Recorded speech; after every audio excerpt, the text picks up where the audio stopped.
मुंबई येथे स्वर्गीय मीनाताई ठाकरे यांच्या पुतळ्याची विटंबना झाल्याची घटना घडलीय। या घटनेचे पडसाद आता राज्यभर उमटायला सुरुवात झालीय। नांदेडमध्ये देखील महाविकास आघाडीच्या वतीने या घटनेचा तीव्र निषेध करण्यात आलाय। नांदेड शहरातील महात्मा फुले पुतळ्यासमोर महाविकास आघाडीच्या वतीने हे आंदोलन करण्यात आलं। दरम्यान स्वर्गीय मीनाताई ठाकरे यांच्या घटिमेला दुग्धाभिषेक करण्यात आला। यावेळी काँग्रेसचे खासदार रवींद्र चव्हाण यांच्यासह महाविकास आघाडीतील पदाधिकारी कार्यकर्ते मोठ्या संख्येने उपस्थित होते। पुतळ्याची विटंबना करणाऱ्या समाजकंटकाला तात्काळ अटक करण्याची मागणी यावेळी महाविकास आघाडीच्या वतीने करण्यात आलीय।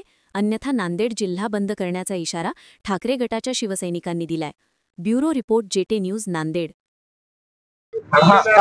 शिवाजी पार्क येथे कैलासवासी आमच्या मातोश्री मीनाताई ठाकरे यांच्या पुतळ्याचं विटंबना करण्यात आलेले आहे।